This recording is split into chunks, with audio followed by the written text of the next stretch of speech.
Mom screamed, "Get out and never come back." So I did. Weeks later, Dad asked why I stopped paying the mortgage. My reply shut them down completely. "Do you get out and never come back?" My mother's voice cracked through the kitchen like a bat against glass. Dad didn't say a word, just stared at the floor, arms crossed like a courtroom judge, waiting for the verdict he wouldn't read aloud.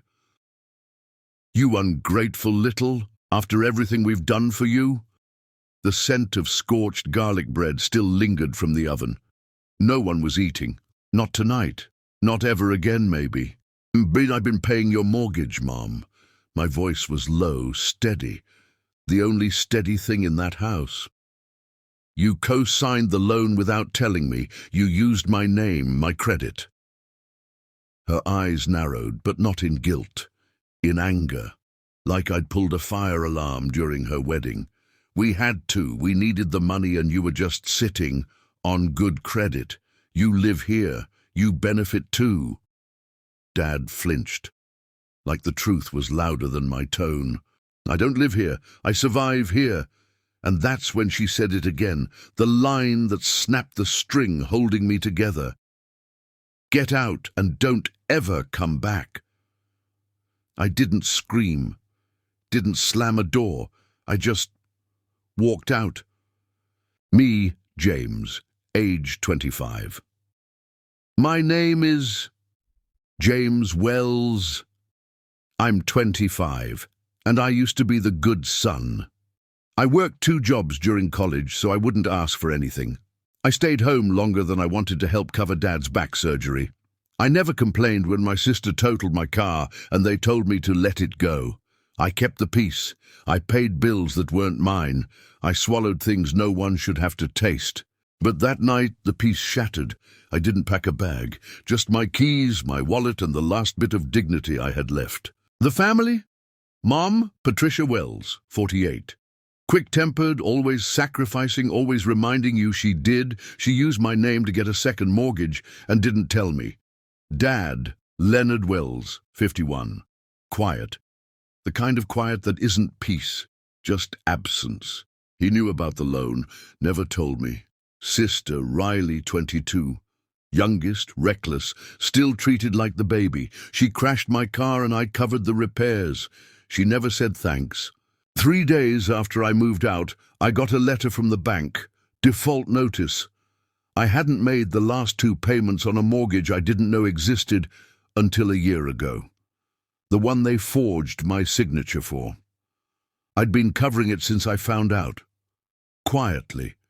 Because I couldn't afford a credit score drop. Because I was too tired to fight. But I stopped paying the day I left. When Dad finally called me 2 weeks later, he didn't ask if I was okay. "Why'd the bank call me? Why'd you stop paying the mortgage?" I laughed. I don't even remember what it sounded like. Dry, maybe. Broken. "Because, Dad, I don't live there anymore, and I never signed up to carry your secrets." "Ah, you're acting like we stole from you." Mum snapped over speakerphone, loud enough to echo off the walls of the Airbnb I was crashing in. "You did." "No, we borrowed.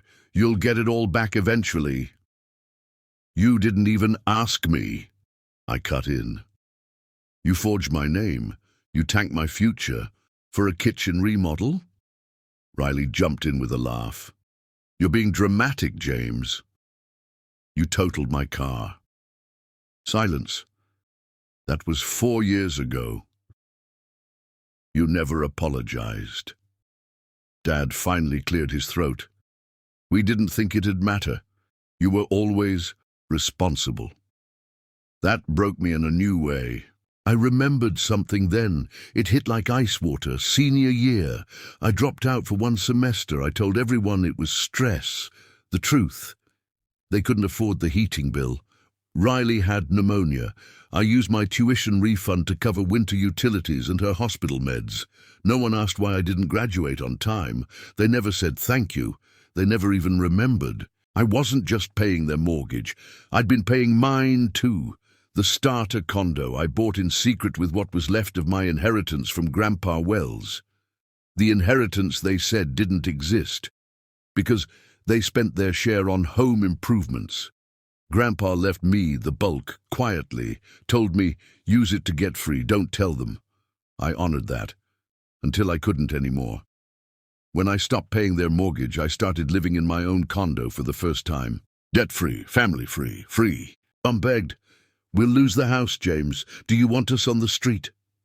You should have thought of that before you put me on the deed without asking. We're your parents. You used me, over and over, and now I'm done. Dad finally cracked. Son, I'm sorry. The words landed like ash. Too little, too late. Odie, I buried myself to keep your head above water, and you still let me drown. Mom broke down sobbing. Riley left the room. Dad hung up quietly, and I stood still. But inside, peace. A week after the final call with Dad, I heard a soft knock on the condo door. I almost didn't answer. Part of me hoped it was a neighbor needing sugar or Amazon with a package I forgot I ordered, but when I opened it, it was Riley. She stood there in a hoodie 2 sizes too big, hands shoved deep into the pockets. For once, no makeup, no performative smile, just swollen eyes and quiet urgency. I shouldn't have laughed. She said it without me asking. That night, when you brought up the car, I laughed. I always do that when I feel small, like if I joke first, no one will see how guilty I am. I stepped aside, wordlessly. It felt strange letting her in, into this space she never earned a key to. She sat on the edge of the couch like she didn't want to crease the cushions. I thought you were always fine, she said, staring at her own knees. Like invincible. You never needed help. You were just the guy who fixed things. She finally looked up. Why didn't you tell me you were paying the mortgage?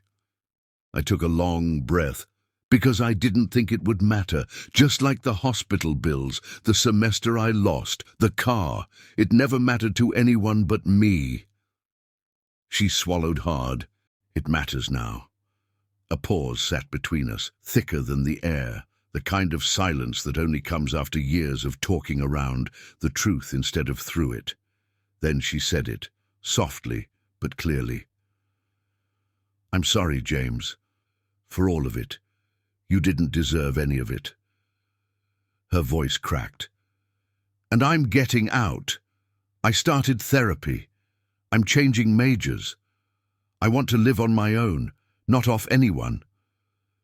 She stood, wiped her eyes with her sleeve. I don't expect anything from you, not forgiveness, not even friendship. I just wanted you to know I saw it. I see you now. I didn't hug her. I didn't cry. But as she turned to go, I said, I hope you leave too. She paused at the door. What do you mean? The house, the cycle, the version of us where I suffer, so everyone else stays afloat. She nodded like she already understood. Me too. Months passed. Time didn't heal everything, but it did soften the sharpest edges. I planted lavender in the balcony planter. I got used to silence, not the heavy kind from my childhood home, but the peaceful kind. The kind that isn't waiting for the next explosion. I started sleeping through the night, a luxury I hadn't realized I'd lost. I picked up freelance gigs in graphic design. For the first time, I worked because I wanted to, not because someone needed something. I also started therapy. At first, I told myself it was just to process the financial stuff, but we never really talked about money. We talked about worth, boundaries, self-erasure. One day, I opened my inbox to find an email from Dad. The subject line was simple. I read the mortgage papers. The body of the email. You were right. I was weak. I thought silence kept us whole, but all it did was break you. I let your mother pressure me into things I knew were wrong. I let you carry burdens no child should. I'm sorry, James. I don't expect you to forgive me, but I hope someday you'll find something better than anger. You deserve peace, even if it's without us. Dad. I didn't write back. But I didn't delete it either. Later that week, I saw a photo on Riley's Instagram, her dorm, a used coffee pot, a sticky note that read, "You're allowed to choose you." I recognized the handwriting. It was mine from years ago when I used to leave notes like that on her mirror before her midterms. Now she was leaving them for herself. That night, I sat on the balcony with a cup of coffee and thought about everything I'd lost and everything I'd finally gained. Freedom wasn't loud. It wasn't a single act of revenge or a dramatic storm out. It was a roof I owned, a lock I controlled, a tomorrow that belonged to me, not my family's debt, not their dysfunction. It was realizing that peace is more powerful than revenge, that silence chosen is not the same as silence forced. I don't know if I'll ever go back. Maybe one day I'll meet Mom for lunch, neutral territory, two adults with a sea of regret between them and a sliver of hope on the table. Maybe I won't. But I know this. I'm no longer the guy who carries everyone else while slowly disappearing. Now I carry myself fully, finally, completely. And that is enough. If you felt this story, leave a comment. Tell us, have you ever been the responsible one, the one who stayed quiet too long? Subscribe for more true emotional stories that cut deep, stories that make you feel. What would you do if your family used your name, your credit, your trust, and still blamed you? Comment your thoughts below. Let's talk about financial betrayal, healing, and what forgiveness really means. You're not alone, not anymore.